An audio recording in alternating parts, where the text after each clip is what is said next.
that my father should be able to eat it. So you were able to stay together with your father? Yeah, in the ghetto. In the ghetto. In the And ghetto. can you tell us, were you in a room with him and with how many other people and something of what it was like? It wasn't a room, it was a factory. And there was no place for a chair or for a table. We just were laying on the floor. And my friend, who lived across the street, they were well-to-do people. She had the beautiful things. She brought along silk covers and things. Everything was on the floor.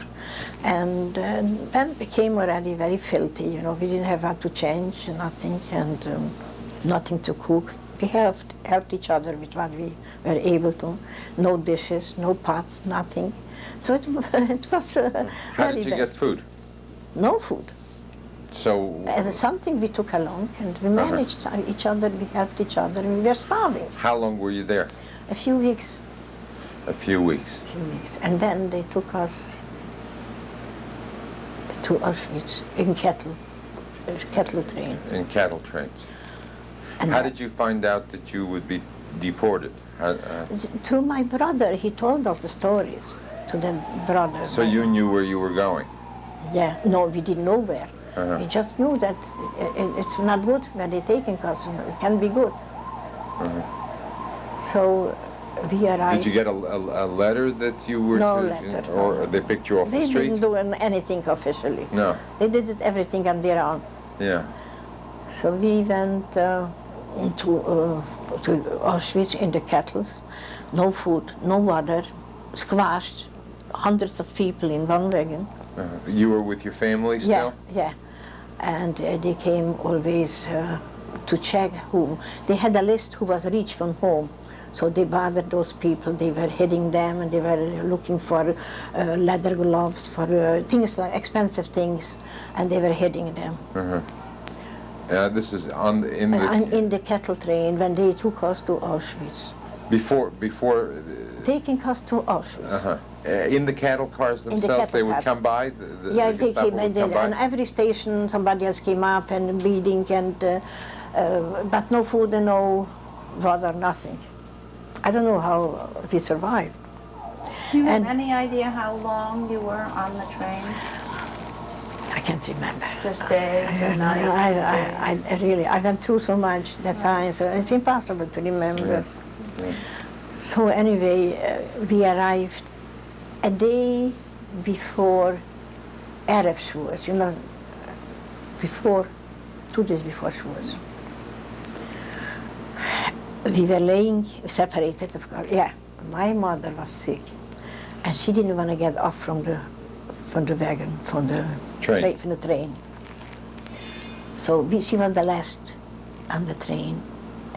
And my father went in another way, and they pushed me in another way, and they forced her to come down, to throw her down. And they took her from both sides with rifles, some there that we didn't know where. Then the next day we found out that they took her. So I said, my mother is sick, she can't go by herself. So you understand German? Ja. Haben Sie keine Angst? Sie geht doch wie die kleinen Kinder. Sie wird dir nichts schaden. Haben Sie verstanden? Ich habe verstanden. Ja. So, but I saw. Maybe we should translate. Yeah. Don't worry. She's going with the small children. Nothing will happen. No, yeah. And I saw, because she was very attached to me, I was a lot with her always. She was always turning back, and she was yelling my name, Esther, Esther, and as many times she turned to call my name, they punched her in the back with the rifles. And that picture is in front of me always. Can you imagine? An old, sick person to punch her in the back and in the side. They didn't look where to punch her, any place. She always, until she was able to see me, she was yelling my name, and she always got a punch in the back from the rifles. That was the last picture when I saw her. And then they took me in the place from where they selected for work, sleeping on the plain floor, the whole night. They shaved the head, the hair, everything, and gave us rags. When I arrived, I recognized hanging my friend's clothes, but they took away from her, but she wasn't alive anymore. So that what they did, the expensive, the nice things they didn't throw away, they took it for themselves. So I recognized the clothes there. So I saw... This is your friend from the ghetto? From home. We were together in the ghetto. Yeah. There's not only a friend, she was a relative also. So they were well-to-do people, so they were suffered a lot. But when we arrived to Auschwitz, she wasn't alive anymore. She had one little darling son. Nobody was alive anymore, not the husband, not the child, not nobody. So that's the story that they selected us for work. But till we got to work, it wasn't so easy either. You know, it's called appel. We had to stay at night and in the morning for counting. That forbid somebody shouldn't run away, so we were counted. It's called appel. The appel, we were starving from hunger. And it took till the afternoon until we got some junky food. Yeah, but they woke us up 3 o'clock in the morning in Auschwitz. During the day was terrible hot, terribly. In the morning, you froze. You were freezing. He wanted a little something on me, and he woke us up to go to the washroom and to bring the coffee, the kibbles with the coffee, to the rooms where we stayed. So it was dark. I bent down to lift up a kettle of, this kettle is not of English, you know what I mean? A kettle? Yeah, the kettle, yeah, the big kettles for coffee. And I touched the wrong one, because it was numbered, and I didn't know which number is for us, and I didn't know, and I didn't see because it was dark. So because I was touching another number kettle, she gave me over my face twice that for a few days I couldn't hear in my ear. She hit me for that. Who's she?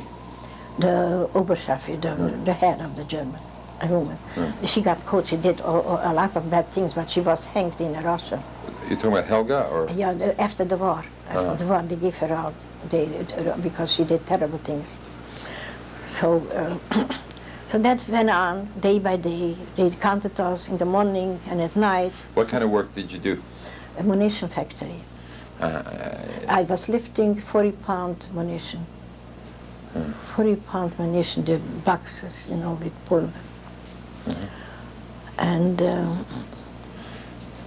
that was already good. This wasn't in Auschwitz. This was already when they took us from Auschwitz. After we came to Auschwitz in April, or May. In April we were in ghetto. In May to Auschwitz, and in October we left, or November we left to Torgau by Leipzig to the munition factory. But till we got there, we were running, they was chasing us, they put us between lice to lay in the floors, and this was terrible, and who wasn't fast enough, they were hitting with the rifles. It was terrible, not human behavior. It's like animals, and they handled us like animals. So when we got to Torgau, so there we got ready in working clothes, and we went to work every day. But before Torgau, you were in Auschwitz for what, 3 months? No, not more. From May till November. November. How did you have work in Auschwitz? Did they give you work in Auschwitz? No, they just counted us daily, and they was chasing us from one place to the other place, counting, and there were, you know, mothers with daughters, and they wanted to take away the mothers, and they were hiding, they were screaming. You hear the screams, the burning, was smelling from the flesh, from the people flesh. There were screams and screams day and night. When we arrived, I heard that screams, and I asked, what is that scream, what is that smell? So they didn't answer, nobody answered. You know, there were the Polish Jews who came years before. So they knew everything, but they didn't say anything. They didn't No, say they weren't allowed to. So being in Auschwitz, it wasn't easy, it wasn't a picnic, it was terrible. Very bad. My feet got swollen. I was, you know, we weren't even persons, we were like animals. But then, and in Torgau we had already rooms, everybody had a room. But we had another. Did you have to arrange to go to the work camp, or was that automatic? In other words, they just selected you to go? Selected. So you just got lucky, in other words? It wasn't such a luck. Well, it's better than being in Auschwitz. Without food, to go to sleep, to carry a 40-pound... I see, they weren't feeding you either in, no. in this munitions When we factory? came home, we got already some food, but that wasn't already so bad in Torgau. That wasn't so bad, but till then was terrible. Terrible, huh? It was terrible, yeah, but we had another problem, and another... before we were liberated, the Russians liberated us from one side in Torgau, and the Americans from the other side. And the Russians came to the girls' rooms, and it was very, very scary. My nieces, the 3 sisters, were very beautiful. They were young girls, and they had to hide. They had to run away. They were hiding, but where hiding? Where? Every night was a nightmare. What is going to be? What is going to be? From the Russians? From the Russians, yeah. We had terrible times after the liberation. So you were liberated by the Russians? No, more by the Americans, but one side the Russians and one side the Americans. And the Americans helped us to escape from there because they knew the situation with the Russians. So we arrived to a small place, Eilenburg, but we still was scared very much from the Russians. And Eilenburg, there where I bought this, and I don't know, I supposed to have the money, but somebody gave me there, but the Sudeten people, they had special money for the Jews. And I don't know how I got to it, and I wanted to bring it and I didn't, I don't know why. I thought I brought everything, and it's not. So this is my sister. This is her husband. Okay, you want to hold them up? Yeah, but here is which one shall I hold? This is the whole family. Good, that would be a good one. Maybe you could tell us who the different people are. This is my sister, and this is her husband, and this is their children. Their children. And they lived in Slovakia. In Slovakia. He was a rabbi, a cantor. Here is the picture. How I got those pictures, it's a big question. His father was in the States, the family, his parents. He had a shul, he was a rabbi, his father. So they had the pictures. As soon as they found out that I survived and that I am in a DP camp, they sent me the pictures. When I came to the States, they gave me more pictures. Here is another one.